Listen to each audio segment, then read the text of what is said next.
Bro, they didn't kill Young Dog, bro. What the fuck? Bro, ain't no way these folks just killed Dog. The trial brought chilling testimony. Cornelius Smith took the stand and admitted his role. First guy out of the car, who's that? Me. That's you? Which one of the guns do you have? Juice WRLD once said he felt like everybody dying young, and added quickly that he wasn't foreshadowing anything. He was 21 when he said it. He died at 21. That is the kind of sentence that stops you in your tracks. This list is full of those sentences. 20 names, 20 lives that ended too soon. Some taken by bullets, some taken by their own bodies, all of them leaving holes in the culture that never fully close. Scott La Rock was where it began. DJ Scott La Rock, one half of Boogie Down Productions alongside KRS-One, helped build the foundation of conscious hip-hop out of the Bronx.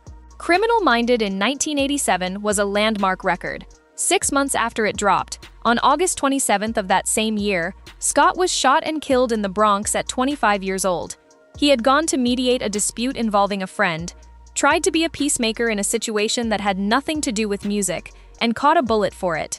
His death is widely considered the first major murder in rap history. KRS-One channeled the grief into the Stop the Violence movement. But the lesson Scott La Rock's death taught the culture in 1987 is one it has been relearning ever since. Tupac Shakur needs no introduction, but deserves the respect of being told properly.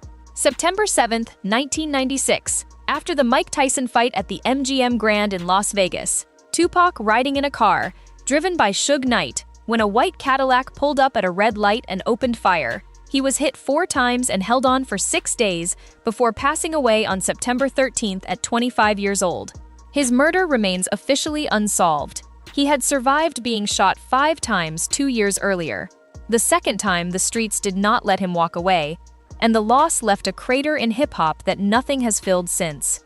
6 months later, the East Coast lost its king. Biggie Smalls, the greatest storyteller Brooklyn ever produced, was in Los Angeles for the Soul Train Music Awards.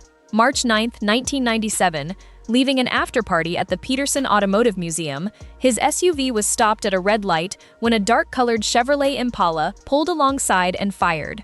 Biggie was hit 4 times and pronounced dead at Cedars-Sinai at just 24 years old. 2 legends, 6 months apart, in the middle of a coast war.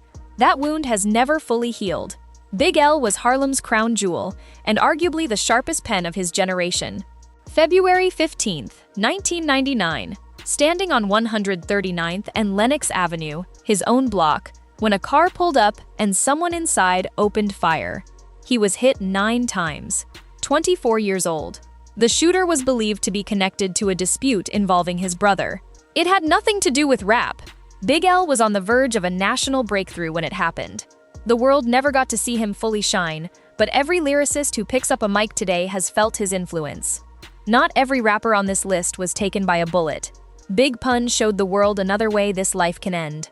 Christopher Lee Rios, the first solo Latin rapper to go platinum, battled severe obesity his entire career.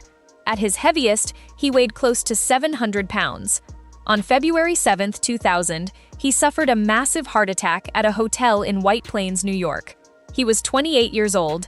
Everyone around him could see it coming. Nobody could stop it. Pun's death was the first major reminder that the grind kills from the inside out just as effectively as any gun. Jam Master Jay, the man who held down the turntables for Run DMC and built the bridge between hip-hop and mainstream America. October 30th, 2002, inside his recording studio in Jamaica, Queens, 2 men walked in and one shot him in the head at point-blank range. He was 37 years old. The case went unsolved for nearly 2 decades before charges were finally brought in 2020. Jay was not in any beef. He was not on any block. He was in his own studio. And they still got him. Nipsey Hussle was doing everything right. Community investment, independent business, STEM centers in Crenshaw, a Grammy-nominated album in Victory Lap.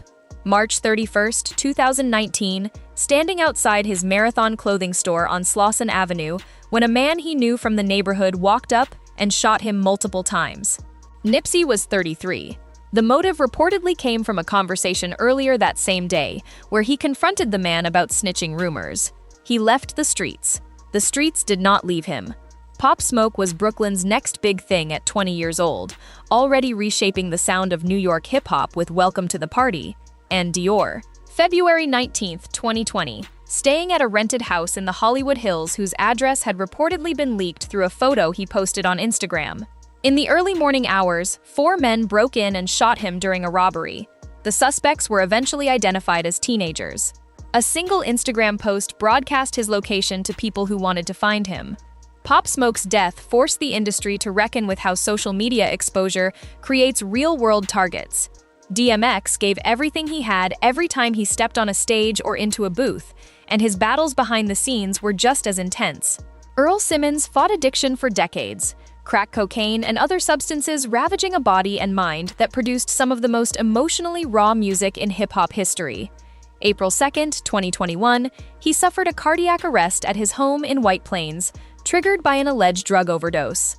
He was placed on life support and passed away on April 9th at 50 years old.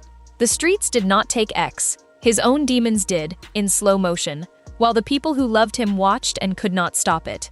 Young Dolph was Memphis royalty who had built Paper Route empire entirely on his own terms. He turned down major labels, invested in his community, and showed up for the people who raised him. November 17, 2021.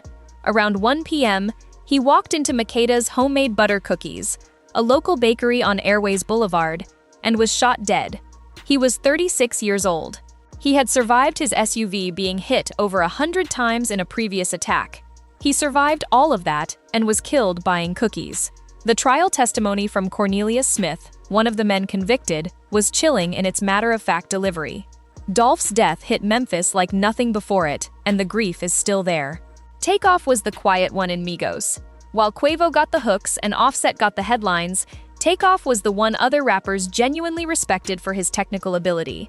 November 1st, 2022, at a private party and dice game in Houston with Quavo, when an argument broke out and shots were fired.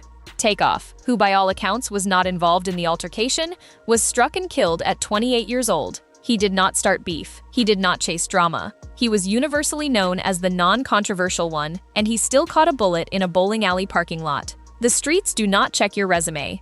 Coolio gave the world Gangsta's Paradise, one of the most iconic rap songs ever recorded, a Grammy-winning, culturally defining record that showed the poetry living inside street rap. September 28, 2022, at a friend's home in Los Angeles, he went to use the bathroom and did not come back. Found on the floor unresponsive. Pronounced dead at 59. Atherosclerotic cardiovascular disease, hardened arteries and restricted blood flow. No foul play, no drama. Just a heart that had quietly been failing while he kept showing up for the culture. Costa Titch was 28 years old, redefining South African hip-hop by blending it with Amapiano and Afrobeats, performing at Ultra South Africa on March 11, 2023. He collapsed on stage mid-performance. Then he got back up. He tried to keep going. Then he collapsed again. Medical personnel rushed the stage. He could not be revived. The post-mortem found cardiac stress, exhaustion, and a possible contribution from strobe lights triggering a condition he carried.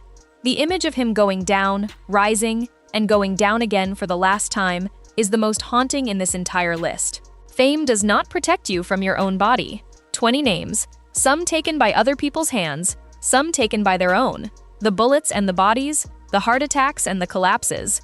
The industry that celebrates the energy but does not build the infrastructure to protect the people providing it. Every one of these deaths left something behind. Music, movements, legacies, and every one of them also left something missing that nothing and nobody can replace. Rest in peace to all of them. Drop a comment. Which of these losses hit you the hardest and why?